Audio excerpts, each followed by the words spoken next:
From Cleveland's most accurate weather team, this is 19 First Alert Plus. Sponsored by the man that makes them pay, Tim Misney.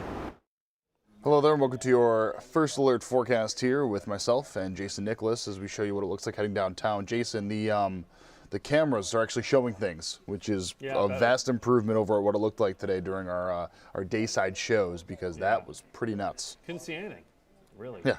I mean, you know, see there's a little exit sign there on the bottom right. You could kind of make that out. Now you can actually see all the way down to the arena, to Progressive Field. Obviously, you can't see too high into the sky because of all the obscurity, but this cloud deck is right here. But today you could barely see past right about here as you looked off. So, yeah, downtown is right there, and I just have to take my word for it. But yeah, visibility is improving across some spots, not everybody, and because of that, we have the 19 First Alert weather night still in effect due to that dense fog advisory through noon tomorrow. Visibility down to a quarter of a mile, tenth of a mile, a few hundred yards in some aspects, in some locations. Certainly some travel impact. So there's your dense fog advisory. That's basically for everyone.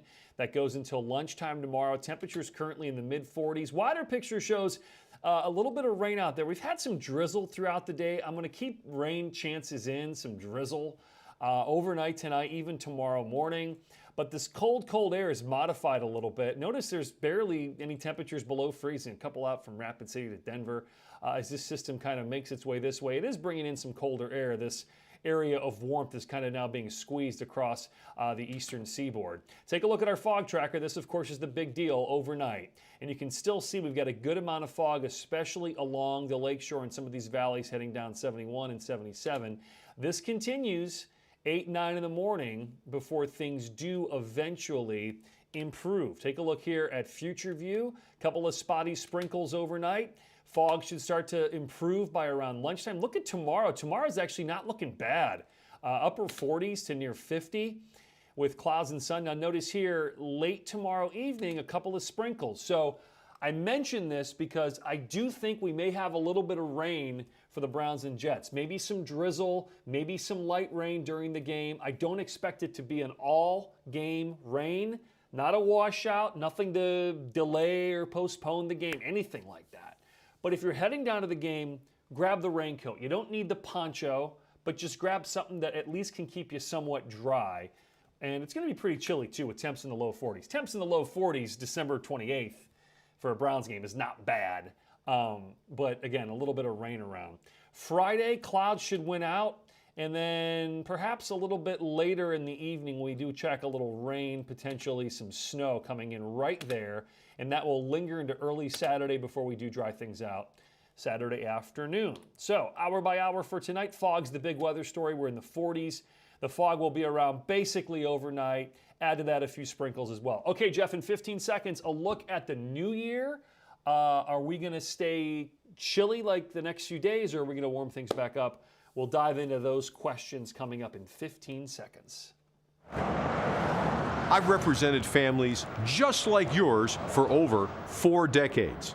Listen, if you need me, call me. You know I'll be there for you, and I'll make them pay.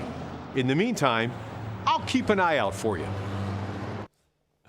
All right, here's a look at our 7-day temperatures in the 40s tomorrow with that morning fog. Again, the fog could be thick at times before it does basically burn off. We're not going to have a ton of sun, but enough to at least scour out that fog by the afternoon. Cloud-sun mix through the afternoon. Friday, cooler with a light mix later in the day. Morning mix Saturday. Light mix Sunday. Sunday we're watching. Looks like a little rain-snow mix. Doesn't appear to be significant. We'll keep watching it. Then into the new year, you can see these temperatures only in the mid to upper 30s.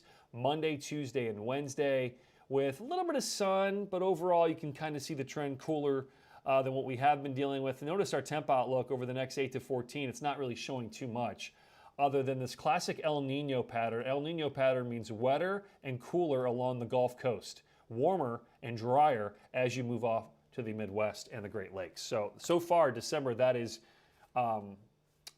bearing it out. Basically, we're seeing that happen. I've heard a lot of folks that have moved down to Florida or vacation down there saying, "Boy, it's really chilly here. It's not much warmer than Cleveland." Yeah, that's the way it's been a lot of this month. That's classic El Nino pattern. We talked about that in our winter weather outlook. Well, you said, it was funny, you said it, I can't remember if it was on air or during our stream or whatever. You were like, yeah, 37 degrees, but remember, that's pretty warm for this time of year. And it's funny, like you have to remind people the temperatures we're getting right now are not normal. Yeah, it's average. It's average. So, we've been from almost 25, 30 above, 25 at least, to now we're dipping to average. Thankfully, we're not going the other way yet. I do think January and February, we're going to have some cold air outbreaks. We're going to have highs in the teens and 20s, obviously. But, now that we officially have started winter, I always say, hey, let's not complain because we're one day closer to spring every day. So again, you can make it through the next 7, no big winter storms, no big Arctic outbreaks. To me, while I know a lot of us would like the snow, the ski resorts and everything like that, they can make snow with those overnight lows, but for us, it's one day closer to spring, and the days are getting longer. That's a good way to think about January and February, right? That's the only thing you can look forward to in January or February then, because those are usually maybe just Browns barren postseason. months. Yeah, exactly. And yeah, as you said, that game tomorrow night, it'll be interesting. What do you think about it? Let's take a couple minutes. What do you think? For the Browns? Yeah.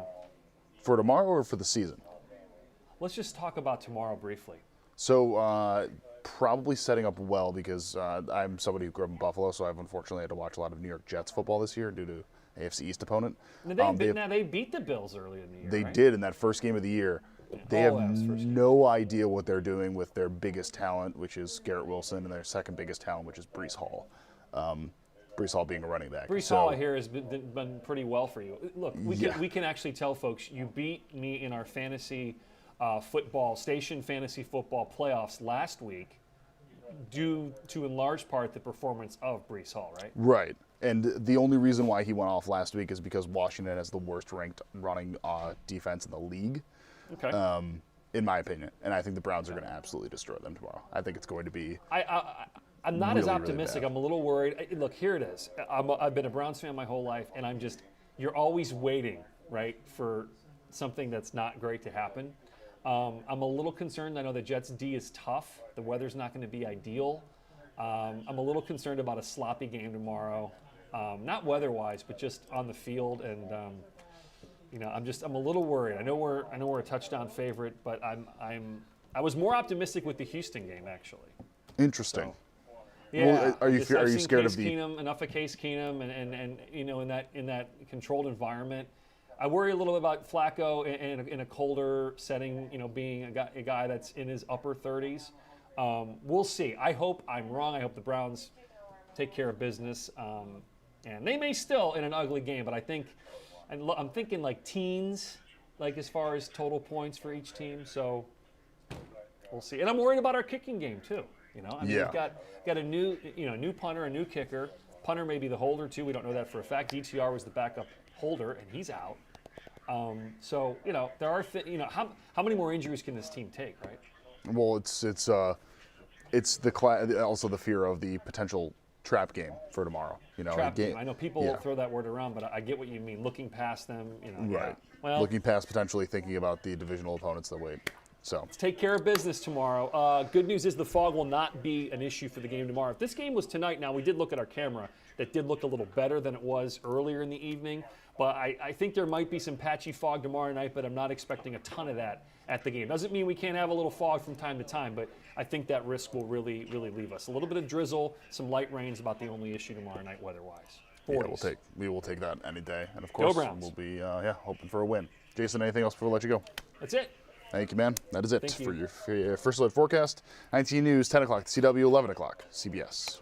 19 News, now streaming on Samsung Smart TV. Search for Channel 1035.